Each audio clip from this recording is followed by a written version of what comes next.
O vídeo de hoje é um iceberg e eu acho que é a primeira vez que eu explico em vídeo, mas vamos lá. No topo do iceberg nós falamos sobre curiosidades, teorias e etc. super populares que praticamente todo mundo que conhece Hunter x Hunter vai conhecer. E quanto mais o vídeo avança e mais fundo a gente vai no iceberg, mais as coisas vão ficando desconhecidas. Eu não vou tentar falar que ficam assustadoras ou qualquer bobagem assim, porque não fica. Só fica mais estranho porque as curiosidades e teorias ficam mais esquisitas mesmo. Ou às vezes simplesmente mais desconhecidas. Mas enfim, vamos lá. Hiatos. Hunter x Hunter em 2021 quebrou seu recorde de hiato. Hiato esse que aparentemente foi causado por estresse e problemas de saúde do autor, Yoshihiro Togashi. Muito especula que Togashi seja um preguiçoso, não dê atenção para a arte das suas páginas ou coisa do tipo, mas eu sinceramente acho muito desrespeitoso julgar ele assim. Desde Yu Yu Hakusho, da carta que ele escreveu no fim da série, ele se questiona sobre a rotina de escrever mangás e admite que não quer quebrar seu ideal de fazer sua história sozinho. É provavelmente por isso que ele não trabalha com algum jovem mangaka muito empolgado com essa vida cheia de inferno.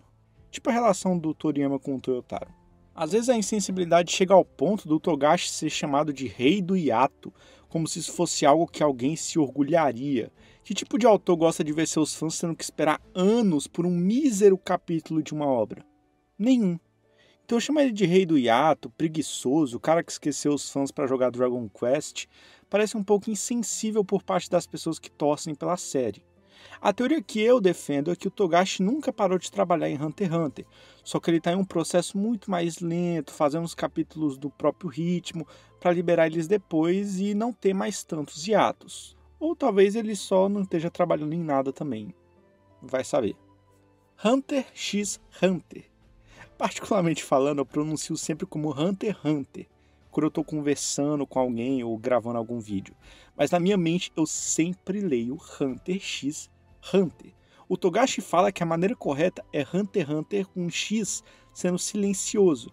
Mas por algum motivo, o anime de 99, a abertura em português decidiu chamar de Hunter vs Hunter, o que acabou confundindo muita gente. Hunter vs Hunter. Togashi é Drum. Eu não sei se o nome do personagem é Drum ou é ou realmente eu não sei. Mas enfim, no final do arco Grid Island, Gon e Killua conhecem os criadores do jogo Grid Island. Um desses personagens é Dum-Wun, sei lá como é que chama, que vive em meio a um monte de lixo, ele fica jogando em frente a uma TV e ele não usa uma cadeira. Logo foi percebido que essa situação lembrava muito a foto onde o Togashi aparece deitado, jogando algo que parece ser Dragon Quest em uma televisão, sem usar uma cadeira também. Volume 0. O volume 0 se refere a uma história chamada Kurapika Memories, que se passa antes do enredo do volume 1 e fala um pouco mais sobre o passado do Kurapika. Se eu não me engano, no filme Hunter x Hunter Phantom Rogue, que eu acho que tem na Netflix, esse volume 0 ele é meio adaptado, mas eu não tenho certeza se é nesse filme. Nanika é Ai. Ai, e eu chamo assim, pode ser outra pronúncia, é uma das 5 calamidades encontradas no continente negro e vários fãs começaram a teorizar que Nanika era Ai, porque sempre depois de realizar um desejo ela falava o nome Ai e o modo como Nanika e Ai matavam suas vítimas eram bem parecidos também. Um tempo se passou e o mangá confirmou. Nossa, até rimou.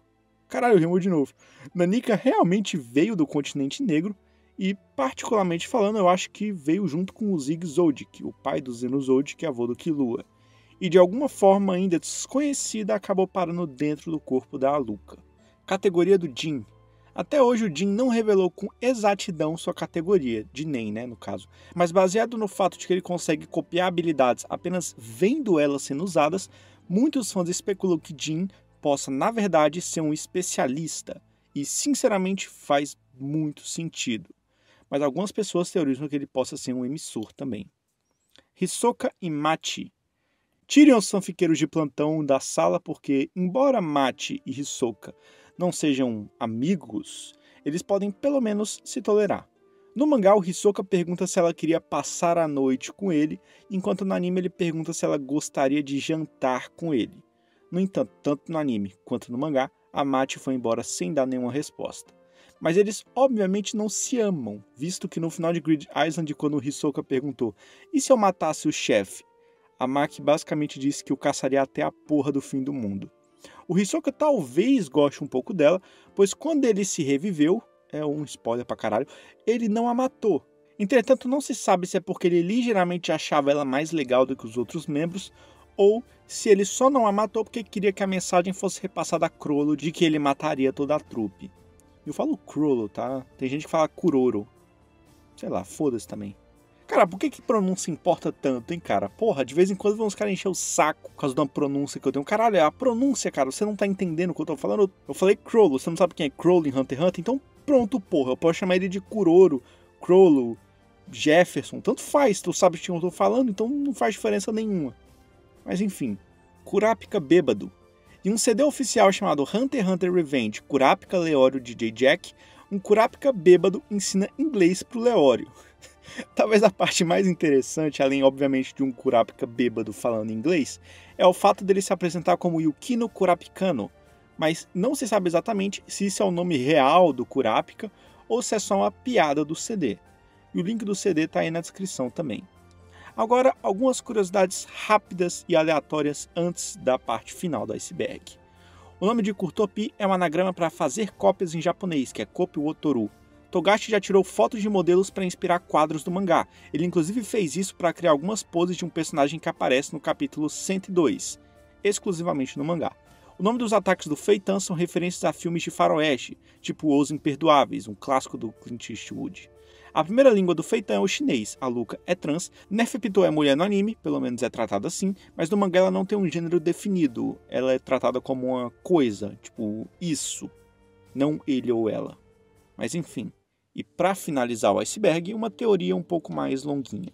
O clã Kurta veio do continente negro. Primeiro, temos que começar falando pela cidade de Meteoro. Vamos lá.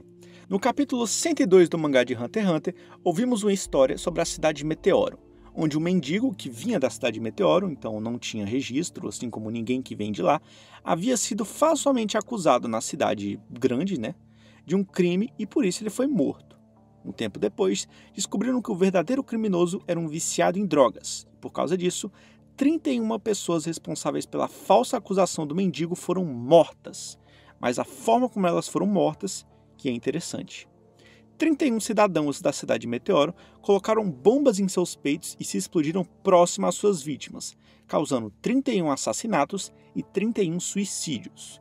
Junto aos corpos foi achada a mensagem: aceitamos tudo, portanto, não retire nada. Mas o que isso tem a ver com o clã Kurta? Calma. Sabemos que a trupe fantasma veio da cidade de Meteoro. Pelo menos o Chrollo veio de lá. E por isso ele não tem registro. E como podemos ver pelos 31 assassinatos motivados por vingança, as pessoas da cidade de Meteoro são unidas entre si e são capazes de tudo para vingar um conhecido. No volume 0, que eu citei lá no começo do vídeo, em sua segunda parte, na página final, descobrimos que após matar todos os membros do clã Kurta, a trupe fantasma deixou uma mensagem nos corpos, que dizia: aceitamos tudo, portanto, não retire nada. Exatamente a mesma mensagem deixada pelas pessoas que fizeram vingança pelo mendigo. O que teria feito a trupe fantasma procurar o clã Kurta e deixar uma nota clara de vingança em cada corpo? Eles estavam agindo em resposta a uma ação de um membro do clã Kurta? Por que a teoria diz que eles vieram do continente negro? Simples, porque os membros do clã Kurta têm uma habilidade extremamente anormal de ficarem muito poderosos quando irritados. Agora, observe a imagem. Notou a semelhança? Acredito que originalmente os Kurta eram do continente negro, e a razão pela qual a trupe fantasma os matou foi devido a um incidente envolvendo o Kurta e a cidade de Meteoro. O clã Kurta, como eu mencionei, se afastaram da sociedade devido ao medo que o resto do mundo tinha dos seus olhos, como a velhinha no volume 0 chama do Kurapika de demônio dos olhos vermelhos. No entanto, eles foram perseguidos puramente por racismo, se é que a gente pode chamar assim, ou foram perseguidos por cometerem alguma coisa na cidade de Meteoro e fugirem de lá para se isolar do mundo. Bom, até agora a gente não sabe, mas eu particularmente gosto muito dessa teoria. Tem uma teoria que fala sobre o Periston e o clã Kurta também, e é uma que eu vou gravar um vídeo separado, mas é isso. Eu espero que vocês tenham gostado desse iceberg. Ficou um pouco curtinho, acho que 9 minutos de vídeo, mais ou menos. Mas é isso. Tchau.